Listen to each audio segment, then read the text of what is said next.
nishika tukuri muri ino diocese nzokenera kubanza kumenya amaparuwase n'ubutumwa butandukanye burangurirwa muri diocese.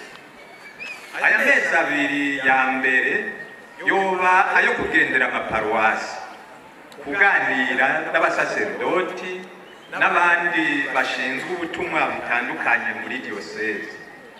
Ibizoba ari visite kanonike ko butunganijwe mu mategeko ya Ekleziya, ariko mu ndinganizo umuryango w'abana b'Imana ni vyiza kumenyana, kuganira. Naho uno munsi atari umunsi wo kuvuga amajambo menshi, hariho ibintu mbona no kwitwararika mu mutima, navyo uno munsi byo niyumviriye birashika nkandwi.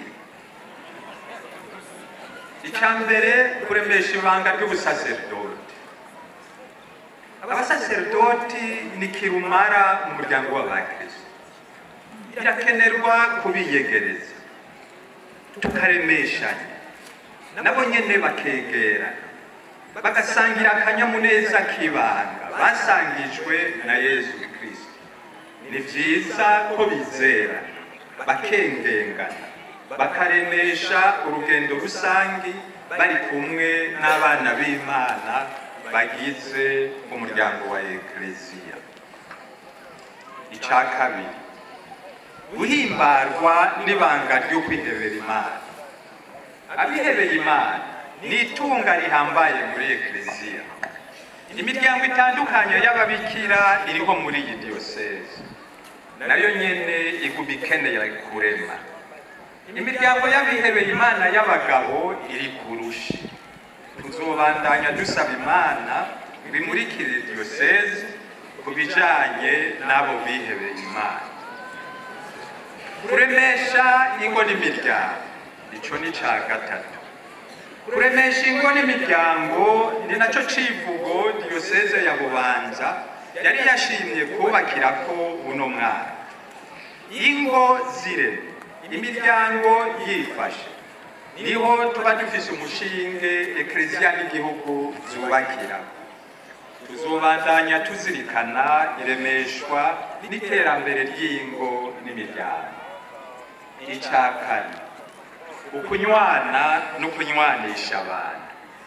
Sivyo ndabigisha, sanzwe mubizi, izi ntara za Bubanza na Cibitoke zaraciye mu bintu bitoroshe kandi bitari bike. Naho agahengwe koboneka, haguma umwitwarariko w'ibiriko birabera mu karere k'ibiyaga binini, bigahura n'ibikomere dushobora kuba dufise ku mutima, nihahamuka n'ubwoba. Ikibazo cyo kunywana no kunywanisha abantu kiguma kitwega, kandi bimwe bizosaba ko dusangira ubutumwa n'abaduhana urubibe muri Repubulika Iharanira Demokarasi ya Kongo hamwe n'igihugu c'Imana c'u Rwanda. Tukaba duhimbawe n'aba bene wacu baje kudufasha uru rubanza, imigenderanire niyo nyene. Ubwa gatanu, umuryango wisuganya mu biwutunga bikawuteza imbere.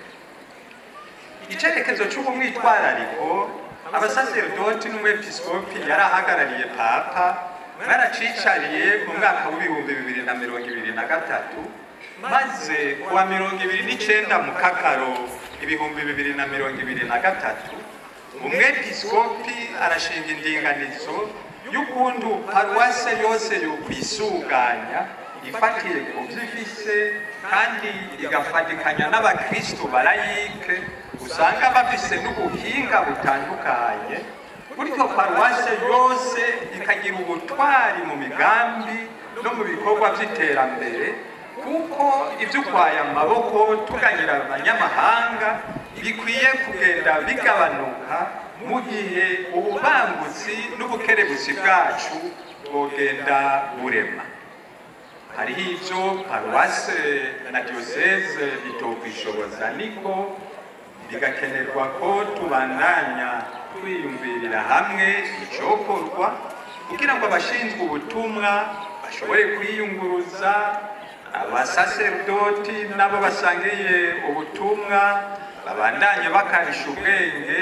Eka ibikenewe ni byinshi, n'intumwa ya papa bimwe bimwe yabisize ahabona. Umugambi w'isengero nkuru katedrale ya diyoseze urashobora kuranguka, murabizi, kugira ngo uhere. Umwitwarariko wo gusubirako urashikirizwa n'abantu batari bake. Birakenewe rero ko dusubira kuwicarira kugira ngo turabe icogogwa, kandi abalayike mufise ubuhinga muri ibi na biriya mu buryo ubu na buriya mutabaraye tuje kugira. Iyindi migambi iriko irarangurwa ariko ntirahera, kandi numvise atari mike, irakwiye gusubira gusuzumwa kugira ngo irangurwa ryayo ritere imbere. Uwo mutima w'umwete w'iterambere mu mice yose y'ubuzima bw'umuntu ngo twokwitwararika muri diyoseze yacu ku bijyanye n'abantu bose, ingo n'imiryango, amashyirahamwe, amashure, reka n'ibindi bice byose bizana akarusho mu kubaho kw'abantu. Icya gatandatu, Imana ni imwe ariko abayemera bakaba kwinshi. Mu kiganiro cyaremeshejwe kuri televiziyo y'igihugu cyacu igenekerezo rya 3 Ntwarante umwaka w'ibihumbi 2022 cyitwa ugusenga birafasha mu iterambere ry'igihugu, wararemesheje icyo kiganiro. Yameshesheje icyo gihe amashengero yemejwe n'iteka ry'ubushikiranganji mu byo bushinzwe harimwo intwaro yo hagati, ari nabwo ukurikirana ibijyanye n'amadini n'amashengero. Yavuze ko rero ayo mashengero n'amadini icyo gihe yashika ku gitigiri c'768. Usubira gutohoza neza usanga icyo gitigiri cyariyongereye, kandi uko kwiyongera kw'igitigiri c'amadini n'amashengero kwaragaragaye cyane muri ino myaka 25 yanyu. Nongaha muri ino diyoseze yacu ya Bubanza narumvise ko amadini n'amashengero ari batari make mu bumwe bw'abana b'Imana. Tuzobandanya turabira hamwe ukundu ukwemera Imana yobandanya riba isoko ry'ubumwe, y'ugufatikanya mu mubano no mu iterambere, y'ukurabira hamwe ukundi imigenzo myiza no kubabarana, cyane cyane ku bakene n'abandi baruhijwe n'ubuzima kubera imvo zitandukanye, zobandanya bitera imbere. Kubitwerekeye abakatolika mu 1983 ibiro bikuru by'abepiskopi byaratohoje biraba ikibazo cy'amadini, niho baciye bandika udutabo tubiri twerekana ayo madini yari icyo gihe ayariyo n'imigenderanire yategerezwa kuranga ukuntu dukorana na Eklezia Katolika dukurikije amategeko yacu. Hari agatabo kamwe banditse kitwa ukwemera kwacu, kerekana neza ibintu nyamukuru dushingira ko ukwemera kw'abakatolika. Akandi nako bakwise Imana ni imwe ariko abayemera bakaba kwinshi. Ako nako kakaba kerekana ukuntu bamwe dufise ibyo twemera bimwe n'ibidutandukanya, abandi bikaba bitagaragara neza.